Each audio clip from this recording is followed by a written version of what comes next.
शनिवार का चौदस का खूब खूब आशीर्वाद।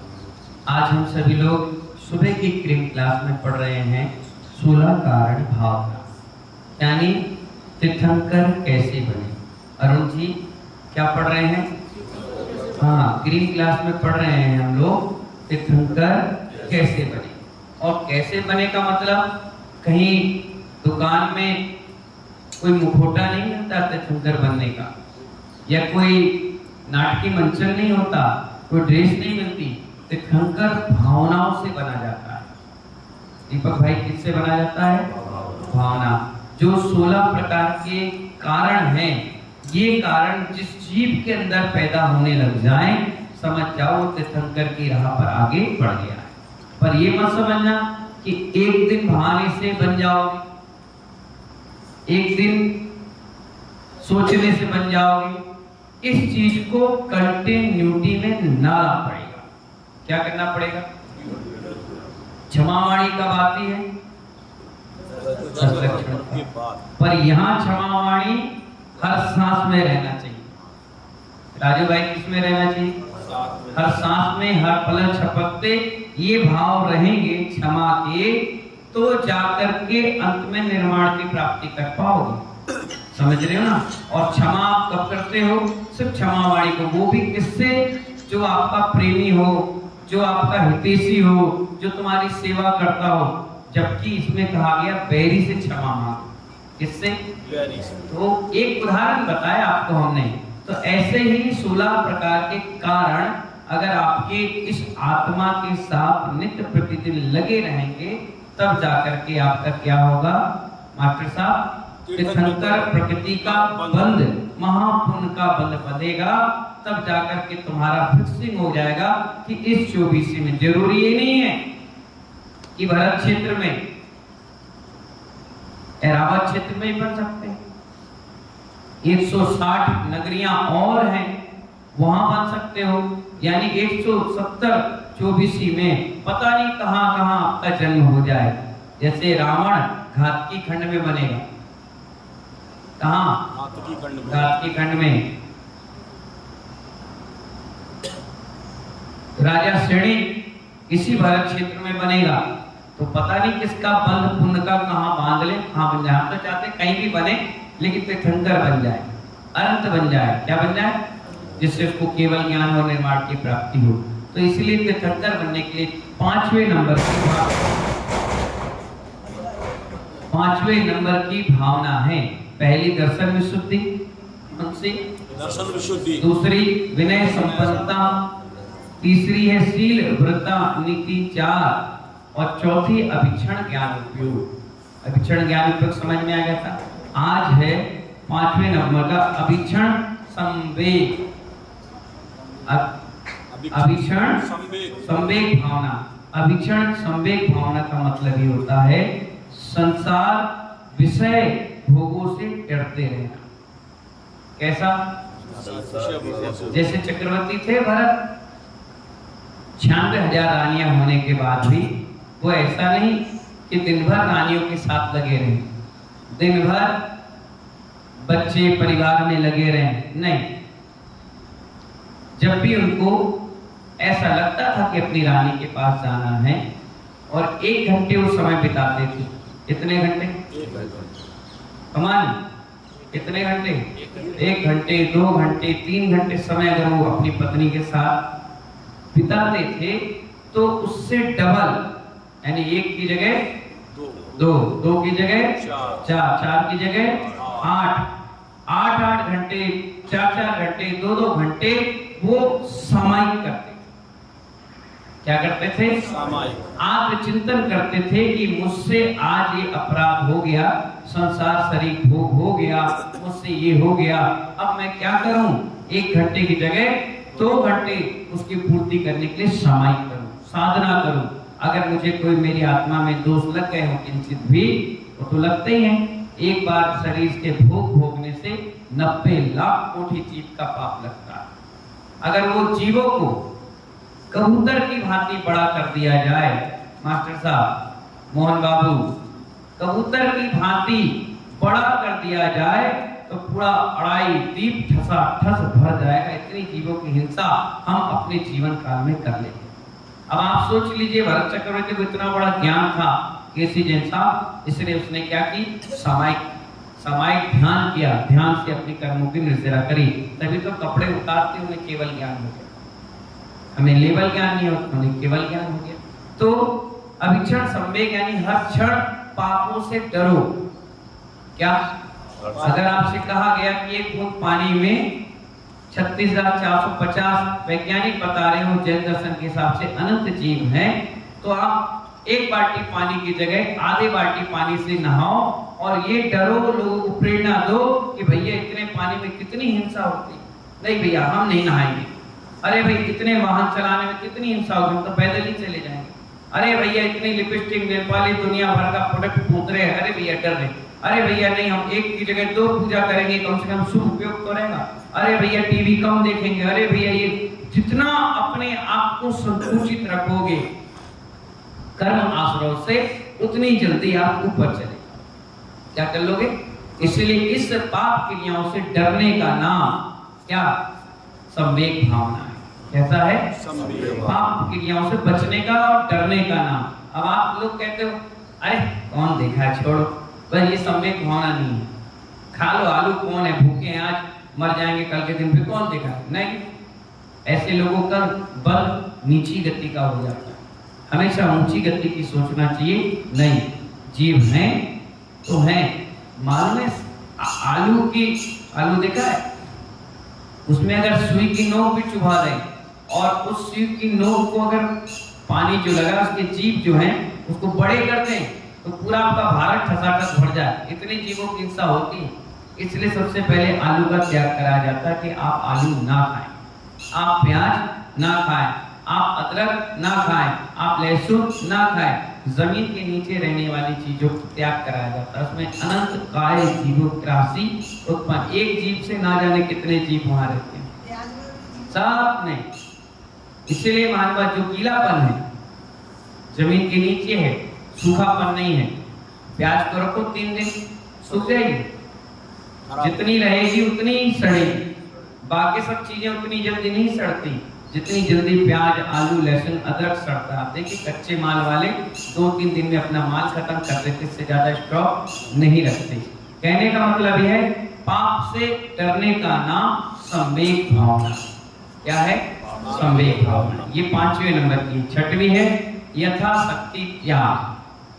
क्या है? यथाशक्ति त्याग। यथाशक्ति का मतलब क्या? अपनी शक्ति। आप अपनी शक्ति को देख लीजिए कि आप एक टाइम भोजन कर सकते हैं तो एक टाइम करें। एक टाइम में आपका गुजारा हो रहा है, कोई दिक्कत नहीं हो रही, आप आराम से करेंगे। किसी का 2 टाइम में चल रहा है, 2 टाइम करें। किसी का 4 टाइम में चल रहा है, 4 टाइम करिए। लेकिन ये मत करिए कि आज तो उपवास कर लिया और कल ग्लूकोज की बोतल लगा ली। यथाशक्ति का मतलब अपनी शक्ति को पहचानो कि तुम क्या कर सकते हो, वो नित्य प्रतिदिन कुछ ना कुछ त्याग करो। क्या करो? त्याग सिर्फ खाने का नहीं होता, कसायों का भी होता है, पापों का भी होता है। भैया आज 14 है, आज हम साबुन नहीं लगाएंगे। क्या कहा? एक दिन साबुन नहीं लगाओगे तो क्या काले हो जाओगे? मुनि महाराज को 20-20, 25-25, 40-40 साल हो जाते बिना नहाए धोए, फिर भी जब चमचमाते। जो नेचुरल होता है, एक बात बताएं, जो जितना नहाता है उतना कालापन उसके अंदर आ जाता है। जो नहीं नहाता है वो नेचुरल रहता है। नेचुरल शरीर की बॉडी ऐसी बन जाती है कि सारी चीज एब्जॉर्ब कर लेते हैं। इसलिए मैंने कहा कि कसायों का भी त्याग करना, यथाशक्ति त्याग नहीं आता। पैसे का भी त्याग करना, दान करना, ये सब चीजें त्यागों में आता है ना। तो यथाशक्ति क्या करना? अपनी अल्पतम शक्ति को छिपाए बिना आहार, औषधि, अभय और उपकरण आदि का दान देना यथाशक्ति त्याग। क्या है? यथाशक्ति त्याग है। त्याग का मतलब सिर्फ भोजन छोड़ना नहीं है, चारों प्रकार के दान देना भी त्याग है। चावल मंदिर में चढ़ाते हो, ये काय का प्रतीक होता है? त्याग का। काय का? त्याग। क्या पूरा जैन दर्शन त्याग और वीतराग की नींव पर टिका है। जिसके पास वीतराग है वो जैन दर्शन का शिरोमणि है, जिसके पास त्याग है वो जैन दर्शन का परम तपस्वी है। बस ये दो चीजें आप ध्यान रखो, जैन दर्शन की दो नींव इतनी मजबूत है, एक वीतराग और एक त्याग। बस इसी के लिए उसका सम्मान है, बाकी उसका सम्मान और बाकी चीजों के लिए नहीं, सिर्फ त्याग और वीतराग। क्या कहा रानू भाई? त्याग और वीतराग। इसीलिए यथाशक्ति त्याग करना चाहिए। क्या करना चाहिए? दिन भर में आज आपका नियम है ना, कम से कम 10 रुपए का त्याग करना, लोभ कषाय को त्याग करना। क्या करना? हो सकता हो 10 रुपए का पता नहीं आप क्या करते, पर आज आपका नियम मिल गया कि 10 रुपए का मुझे कम से कम त्याग करना है। और त्याग ऐसा भी हो सकता है, अगर आपकी समाज में कोई बोलियां हैं, क्योंकि वर्षा योग चल रहा है, किसी की 10,000, किसी की 5,000, किसी की 51,000, किसी की 1 लाख, किसी की 5 लाख, जो भी राशि हो उसको ला करके त्याग कर दो, तो ये भी आपका त्याग में ही आएगा। क्या आएगा? हाँ, तो आपका नियम भी पूरा हो जाएगा। तो इसीलिए यथाशक्ति त्याग करना भी 16 कारण भावना यानी तीर्थंकर बनने में कारकारी है। समझ गए? जिन्होंने आज सेवा की है उनको ही महासेवा मिलती है। आप चमट ढोआते हो भगवान पे, कल के दिन तुम बनोगे भगवान तो यही चमट तुम पे ढोएंगे। तुम आज आहार दोगे तो कल तुम्हें भी देने वाले मिलेंगे। आज तुम सेवा करोगे तो तुम्हारी भी सेवा। टिट फॉर टैट, जैसे को तैसा। जो आप करोगे हमारे जैन दर्शन में उसमें 4 गुना तुम्हें रिटर्न टू पवेलियन मिल जाता है। अब आ गया यथाशक्ति तप। 7वें नंबर का कौन सा है भावना? यथाशक्ति तप। अपनी शक्ति को छिपाए बिना मोक्ष मार्ग में उपयोगी तपानुष्ठान करना यथाशक्ति तप है। जैसे आप मंदिर आए, नियम ले लिए कि 1 घंटे हम किसी स्थान में बैठ करके जाप करें। आपकी कैपेसिटी है, किसी की 10 मिनट है, किसी की 15 मिनट है, किसी की खड़े होकर के है, किसी की आंख बंद करके है, किसी की मुद्रा बना करके है। विभिन्न आसन बताए गए हैं। उन आसनों में बैठ करके अपनी तपस्या को बढ़ाना। जैसे गर्मी का समय था, धूप में बैठ गए, सर्दी का समय था, बाहर खुले में बैठ गए, बारिश का समय था, पेड़ के नीचे बैठ गए। इस प्रकार से विभिन्न आसनों में अपनी तपस्या को बढ़ाना, उसको क्या कहते हैं? यथाशक्ति तप। यहाँ तक कि भोजन में नमक नहीं डला और आपने नियम ले लिया कि ऊपर से नमक का त्याग, तो जैसा बना वैसा खाना भी तपस्या है। आचार्य ने 12 प्रकार के तप बताए, उसमें एक तप कौन सा है मुनियों का मालूम है? उनोदर। बोलो उनोदर। हाथ जोड़कर बोलो उनोदर। उनोदर का मतलब होता है भूख से कम खाना। बताओ भाई आदित्य, भूख से कम खाने का मतलब क्या होगा?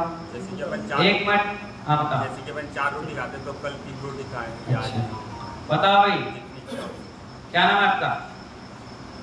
भूख से कम खाना। आपका नाम क्या है? मेरा नाम शीतल है। शीतल जी बताइए, भूख से बैठे बैठे बताओ। भूख से कम खाना मतलब उनोदर तप। बताओ ना कैसे करेंगे? जैसे अपनी इच्छा 4 रोटी खाने की है तो 1 कम खा लो। बताओ भाई दीपक। इच्छाओं को मान रखना। बताओ प्रेमचंद जी। इच्छाओं को निवृत्त करना। नहीं, ये गलत सोच अपनी। उनोदर का मतलब है भूख से कम खाना। अगर आपकी भूख 4 रोटी की है, अगर आपकी भूख 1 कटोरी चावल की है, तो ये जिनवाड़ी कहते हैं अगर 1 चावल भी तुमने कम खाया तो उनोदर तप हो गया। क्या जरूरी ये नहीं कि 4 की जगह 3 खाओ, 3 की जगह 2 खाओ, इससे उसका मापदंड नहीं है। भूख से कम खाना। अगर 4 अंजलि जल लेता हूं मैं और 3 अंजलि भी ले लिया मैंने, तो वो कौन सा तप हो गया? उनोदर तप। और ये तप हर साधु करता। हम विधि लेके निकलते हैं, उसे कौन सा तप कहते हैं? व्रत परिसंख्यान तप। क्या कहते हैं? व्रत परिसंख्यान। संख्या ले ली व्रत के साथ, नियम ले लिया, कितनी चीज दिखेगी तभी पढ़ेंगे, उसे क्या कहते हैं? व्रत परिसंख्यान नाम का तप। तो ऐसी उनोदर तप है। ऐसी तपस्या आप कर लेते हैं क्या कि जितनी थाली में भोजन होगा वही लेंगे, एक बार का ही लेंगे, इतना ही लेंगे, इससे ज्यादा नहीं लेंगे, बस इतना ही खाएंगे। ये छोटी छोटी तपस्या है। कौन सी है? यही छोटी छोटी तपस्या बाद में आपके इंटरनल पावर यानी आत्मविश्वास को मजबूत बनाएंगी और आप क्या कर लोगे, महातपस्वी बन जाओ। अरे मैं कहता हूँ चलो खाने पीने की बात छोड़ो, बहुत सरल चीज बताते हैं। खाना खा लिया आपने, भोजन कर लिया, उसके बाद 2 घंटे नहीं खाओगे तो 2 घंटे की तपस्या कर लीजिए, चारों प्रकार के आहार पानी का त्याग कर लीजिए, 2 घंटे का उपवास का फल मिल जाएगा।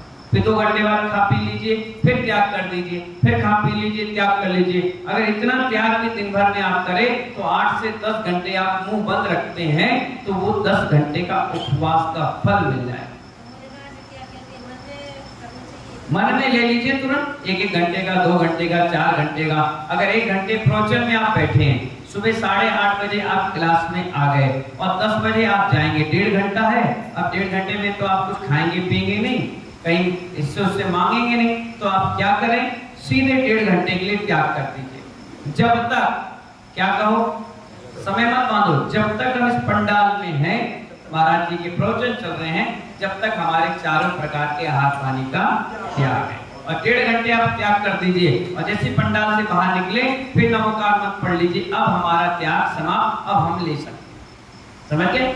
ऐसे ही रात के सो गए, सोने के बाद कोई खाता है क्या, कि कब तक नहीं खाएगा? ये कहो, जब तक सुबह हमारी नींद नहीं खुलती, जब तक के लिए चारों प्रकार के आहार पानी का त्याग। और सो जाओ, कम से कम 6 घंटे तो सोगे, 5 घंटे सोगे, उतना तो पुण्य मिलेगा। ऐसे ही शाम के भाई 3 बजे से 5 बजे तक कुछ खाना पीना है नहीं, 2 घंटे त्याग कर दो। दोपहर के स्वाध्याय में आज 3 से 4 छोड़ दो। अरे इतने ही कर लो, इतना तो करो। यही धीरे धीरे छोड़ने की आदत जब डल जाएगी, यही पुण्य आश्रय हो जाएगा, यही उपवास और त्याग आपसे करवा देगा अपने आप। जब आप कहोगे हम 6 घंटे रह सकते हैं तो 8 घंटे में क्या दिक्कत है, 2 घंटे और नहीं खा, ये भावना बनती है। तो इसे कहते हैं यथाशक्ति तप। ये आपकी ताकत है, ये आपको कुछ अलग से नहीं लाना, कुछ अलग से नहीं पहनना, अलग से मांगना नहीं, अलग से बोलना नहीं, ये तो तुम्हारी इंटरनल पावर है। आप जितना त्याग कर लो उतना अच्छा, ठीक है ना। तो यथाशक्ति तप, अपनी शक्ति को बिना छुपाए मोक्ष मार्ग में तपस्या करना, विभिन्न आसन लगाना, इसे क्या करते हैं, तप। ऐसे साधु समाधि, क्या कहा, 8वें नंबर का क्या है, तपोनिष्ठ। क्या कहा, तपोनिष्ठ का मतलब होता है जो तपस्या कर रहे हैं।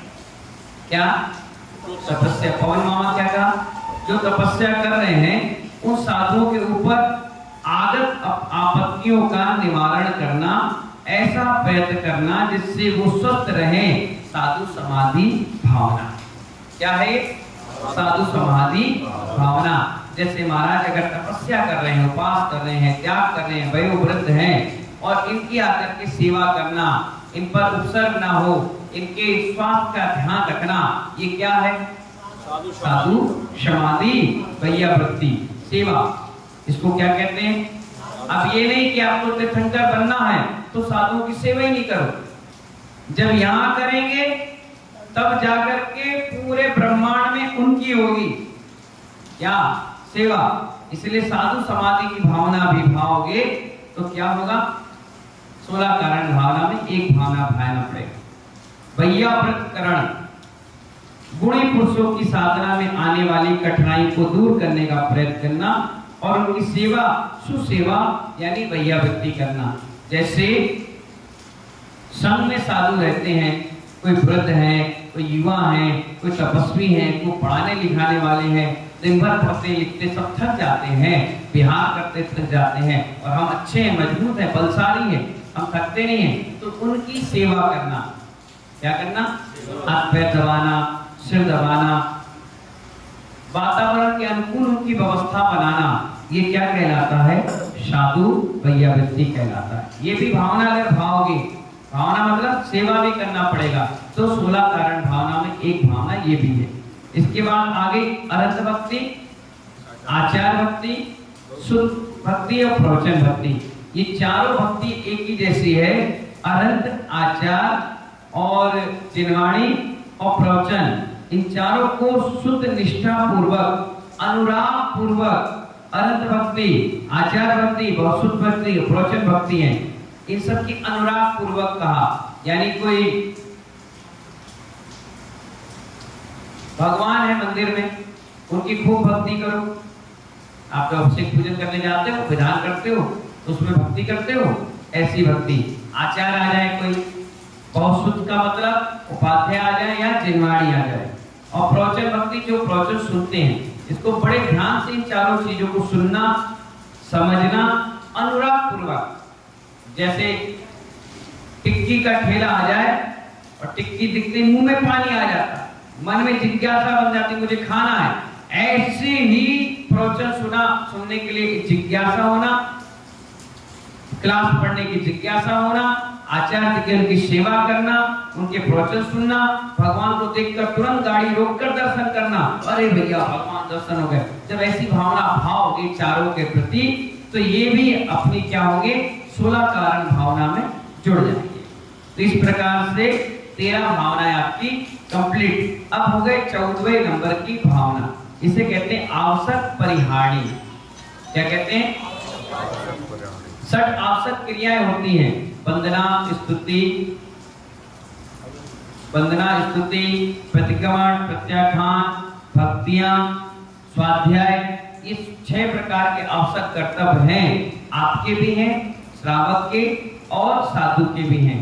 तो इन कर्तव्यों को नित्य प्रतिदिन करना। जैसे सुबह सुबह हम लोग क्या करते हैं, भक्ति, फिर क्या करते हैं, वंदना, फिर क्या करते हैं, स्वाध्याय, फिर क्या करते हैं, प्रत्याख्यान यानी आहार का त्याग, फिर प्रतिक्रमण, फिर सामायिक। ये जो क्रियाएं हैं हमारी, इनको कभी भी छोड़ना नहीं। अगर मैं प्रतिक्रमण नहीं करूं तो क्या आप मुझे टोक पाओगे? आपको तो पता भी नहीं कब करते हैं। मैं सामायिक ना करूं, सो जाऊं तो, मैं त्याग ना करूं तो, मैं स्वाध्याय ना करूं तो तुम कोई टोकने वाला। लेकिन साधु को अपन के 6 आवश्यक कर्तव्य को पालन जरूर करना है। इसलिए वो दृढ़ता पूर्वक पालन करेगा, तब जाकर के तीर्थंकर बनेगा। ये आचार्य भगवान करे आवश्यक, जिसमें किसी का शक ना चले, वो क्या कहलाता है, आवश्यक परिहारी। ये 6 प्रकार के कर्तव्यों को अपन को पूर्ण करना चाहिए। ऐसे ही 15वां नंबर का है मार्ग प्रभावना। मार्ग प्रभावना का मतलब क्या हुआ? रास्ते में जा रहे हैं तो झंडा लेके बैंड बजाना प्रभावना नहीं है, अपनी चर्या को दिखाकर लोगों को प्रभावित करना, ये सबसे बड़ी मार्ग प्रभावना है। क्या लोगों ने प्रभावना शब्द का दुरुपयोग कर लिया। वो ये चाहते हैं कि बड़े बड़े होर्डिंग लगाना प्रभावना है, बड़े बड़े बैंड बजाना प्रभावना है, गिफ्ट आइटम बांटना प्रभावना है, खाना खिलाना प्रभावना है, नाम फोटो कार्ड पे छपवाने का प्रभावना है। ये तो दुर्गति के कारण है, इससे प्रभावना नहीं होती। अजैन व्यक्ति तुम्हें देख करके त्याग करना चालू कर दे, मंदिर में आना चालू कर दे, प्रवचनों में बैठ करके धर्म श्रवण करना सीख दे, और यहाँ तक कि खुद आपके जैसा आचरण प्रारंभ कर दे, रात्रि में ना खाए, आलू प्याज छोड़ दे, ये कहलाता है मार्ग प्रभावना। क्या कहलाता है? बैनर लगा, 4 दिन लगेगा, 5वें दिन उस बैनर को देखकर किसी व्यक्ति ने रात्रि भोजन त्याग किया, बैंड वाले आए, बैंड बजा गए, कितने देर का आनंद रहा? आधा 1 घंटा, 2 घंटा, ढोल मजीरे, क्या हुआ?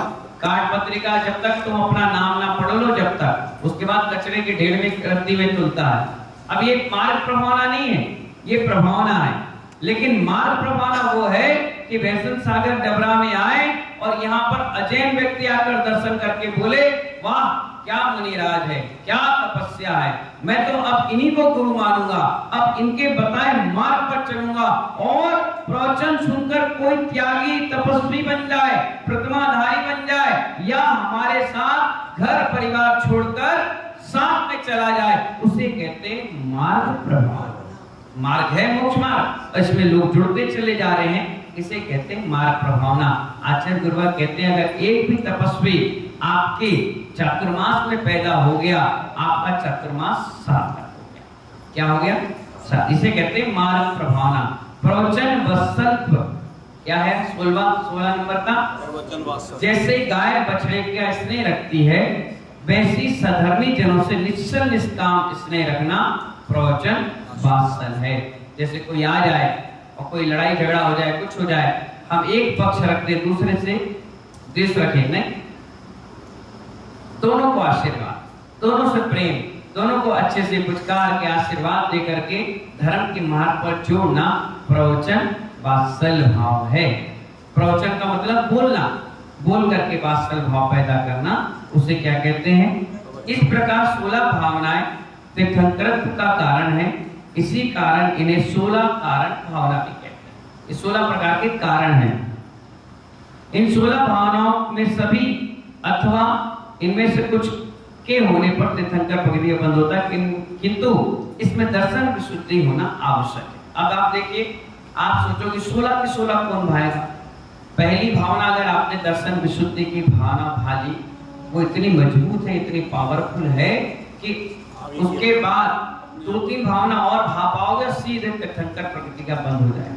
जरूरी ये नहीं कि 16 के 16 भाव आप 2-3 ही कर लिए यानी आप परफेक्ट हो गए, आगे बढ़ गए। हमारे आचार्य कहते हैं जिसको खुद केस लॉन्च करना आ गया, क्या कहा मैंने, खुद अपने हाथ से और पिछी बनाना आ गया, वो अब दीक्षा ले सकता है। अब उसके लिए कोई बाध्यता नहीं कि तुम नंगे रहकर प्रैक्टिस करो, मौन रह करके देखो, एक टाइम खा के देखो, नहीं। आप अपने स्वावलंबी हो, केस लॉन्च सीख गए, पिछी बनाना सीख गए, अब आहार लेना अपने आप सीख जाओगे, पैदल घूमना सीख जाओगे, सब सीख जाओगे। सबसे बड़ी तपस्या है केस लॉन्च, क्या? तो ऐसी इसमें सबसे बड़ी तपस्या है 16 कारण में दर्शन विशुद्धि। इसी को पार कर लिया आपने तो समझ जाओ 10-12 भावनाएं पार हो गई। इसके बाद तो बाकी भावना अपने आप जुड़ती चली जाती है। जिसने यूपीएससी में एंट्रेंस पास कर लिया, अब वो मैथ्स और आगे इंटरव्यू तो अपने आप कर लेता है, इतना उसके अंदर आत्मविश्वास आ जाता है। इसी प्रकार अपन ने क्या देखा, 2 दिन में 16 कारण भावनाएं देखी।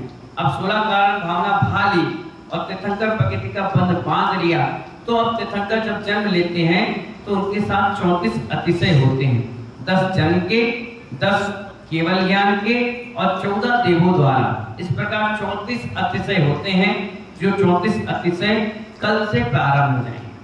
अभी तीर्थंकर बने नहीं है, उनकी विभूति बता रहे हैं, जिससे जिस दिन तीर्थंकर का जन्म होगा तो तुम्हें अपने आप उसका नॉलेज रहेगा। अरे बाप रे, इतनी बड़ी सिस्टम होता है, तब जाकर के एक तीर्थंकर बना जाता है। तो कल क्या पढ़ेंगे अपन, 34 अतिशय। अब हमेशा के लिए ध्यान रखना कि कोई कुछ कर जाए, बोले बहुत बड़ा चमत्कार, मान नहीं बोलना, अतिशय बताओ। लोग कहते हैं ना फलाने बाबा के पास खूब भीड़ लगती है, वहां बहुत चमत्कार होता है। मैंने कहा ठीक है, एक काम करो, जिसे पोलियो हो गया है वो चलना सीख जाए, जो अंधा है वो देखने लग जाए, जो गूंगा है वो बोलने लग जाए, तब समझना ये अतिशय है। बाकी 34 अतिशय के अलावा 35वां अतिशय कभी नहीं होता। समझ गए ना? इसलिए जितने लोग ये दुनिया भर की बातें करते हैं ना, मिथ्या मानता है, मिथ्या और शिथिलाचार को प्रचारित करते हैं, ये हो गया वो, सब फालतू की बातें हैं। इस पर हमारे सम्यक दृष्टि जी विश्वास नहीं करते। वो कहते हैं हमारे वीतराग भगवान जिनका अतिशय है, ये अतिशय सुनोगे ना तो कान खड़े हो जाएंगे तुम्हारे, आंखें फटी की फटी रह जाएंगी। अरे बाप रे, ऐसा अतिशय तो सिर्फ वीतराग भगवान का होता है और कहीं नहीं होता, कहीं मिलेगा भी नहीं।